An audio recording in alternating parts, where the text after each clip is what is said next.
everybody? This is Island Hopper TV, and today we've got the best things to do in Madrid, Spain. This here is the capital and the largest city in Spain, with a population of around almost 7 million people in the metro area. First up, here we are at the Royal Palace of Madrid. This here is the official residence of the Spanish royal family here in Madrid, but nowadays it's only used for state ceremonies. There is around 3,400 rooms here. It is actually the largest royal palace in Europe. There is a lot of history to understand about Madrid, which I'll tell you more about as the video goes along. Basically, it's built on the side of an old Muslim era fortress. And right next to the palace is the Almudena Cathedral, and it is the seat of the Archdiocese of Madrid. Construction began in 1883, and it finished almost a century later when it was completed in 1993. Now here we are at Gran Via. This here is one of the main roads going right through the heart of Madrid. You can walk around here, check out some of the cafes, do some shopping,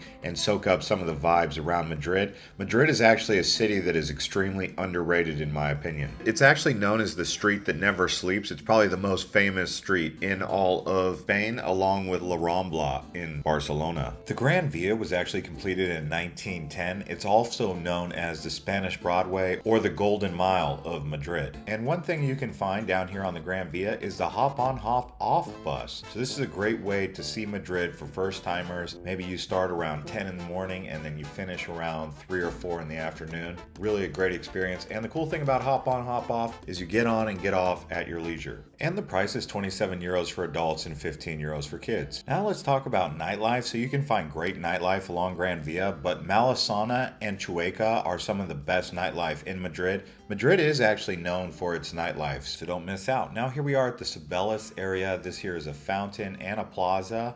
So you can see the history here dating back to 1782, and it depicts a chariot pulled by 2 lions. That's what the fountain is. Now here we are at the Retiro Park. So this is a great place to go for exercise, getting out in the sun, walking around. It does get crowded here, especially in the sunny days of summer. It also gets really hot in Madrid, so keep that in mind. In the park, you can actually visit the Crystal Palace. This is the first time I went to a Crystal Palace, and I thought it was pretty cool in there. I would say it's a nice place for sunbathing. But as you can see, just outside of Crystal Palace, they have these water features and some nice hikes and walks all around the Crystal Palace and Retiro Park. For me, the weather in Madrid reminds me of Sacramento, California. Now we're off to the market. This here is the Mercado De San Miguel. So this was one of the first Spanish markets I ever went to back in 2018 when I came here also. And I would say that it really blew my mind, and it made me interested in going to more Spanish markets as I went through Latin America. So Mercado de San Miguel is a great place to get fresh food. Also, they have food that you can eat here that's ready to serve and prepped. Great desserts, lots of seafood, lots of pork, lots of beef.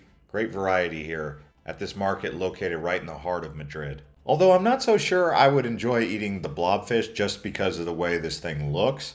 And as we continue to show you around Madrid, if you guys are enjoying this video, please consider subscribing to this channel as we show you around the world, and liking the video, letting us know what you think about Madrid.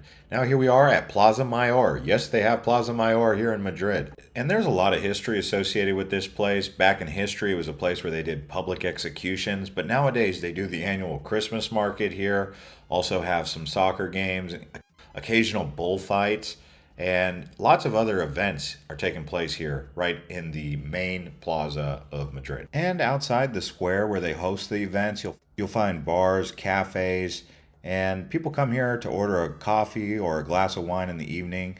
Just people watch. If you can get a hotel around the area of Plaza Mayor, I would highly recommend it. Now here we are at Atocha railway station. So Madrid has high-speed rail access that will take you to Valencia and Barcelona, as well as other places around Spain. Atocha is where it all begins. This is a major train station for Spain. And along with having high-speed rail access, they also have a metro system and underground, and it's very efficient. Like I said, when I came to Madrid, I was blown away by the efficiency and the charm of this city, and most of it has to do with things like the high-speed train and the metro all working very nicely together. And if you wanted to check out the Royal Botanical Garden, that's also a nice place to walk around. You can see what kind of vegetation and plant life live here in this area of Spain. And here's the Puerta De Alcala. This is a historical landmark you can check out while walking around the city. Now here we are at the Temple of Debod, which basically translates to the Temple of Blood in Spanish. It was originally erected in Egypt, just south of Aswan, and then they moved it here as a donation to Spain in 1968. Now here we are at Madrid Stadium. This here is where Real Madrid plays its football, or soccer as some of you may call it. It has recently undergone a facelift and it looks a lot more modern, as you can see.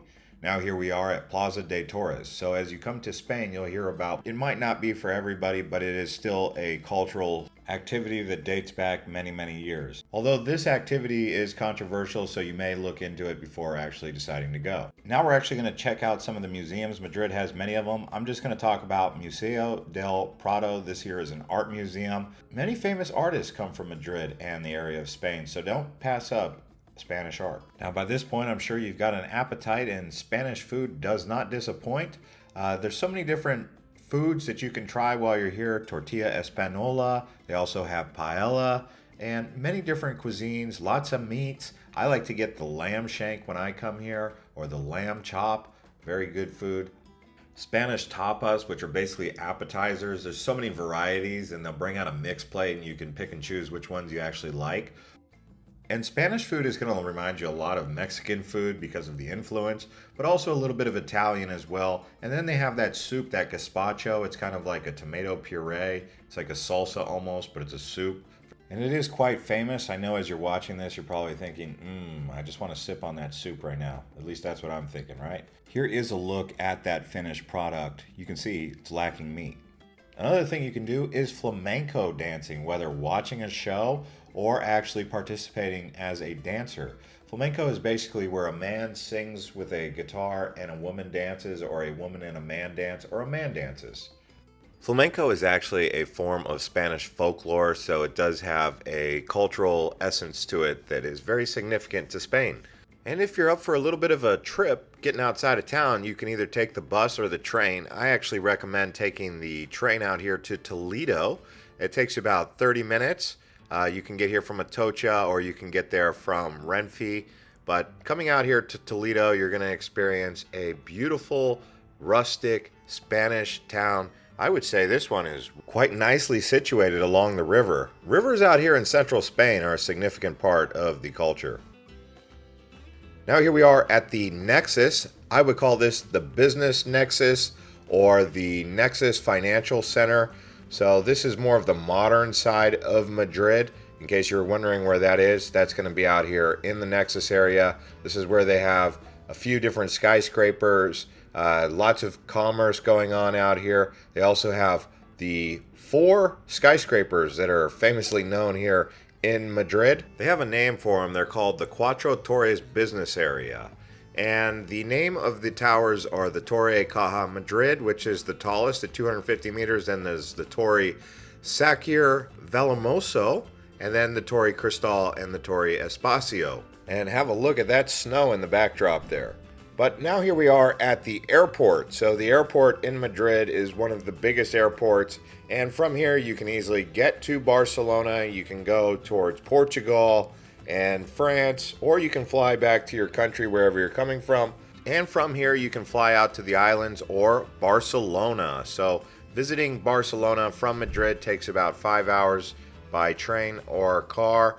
And you probably wouldn't want to miss Barcelona while you're in Spain. I would say there's the big 3 when it comes to Spain: Madrid, Barcelona, and then the islands called the Balearic Islands, where Mallorca, Ibiza, those islands there. But Barcelona definitely has its charm.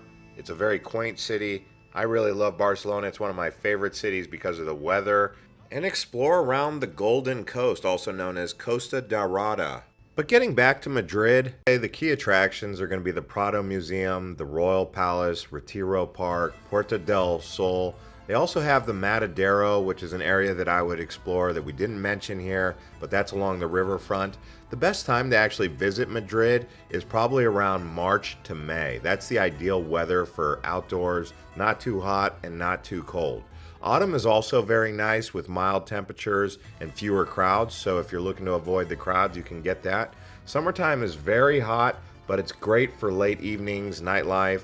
And then there's winter. Expect cooler temperatures, possible snow up in those mountains. We did a full travel guide of Barcelona. We'd like to show you guys that one next, so click this link right here.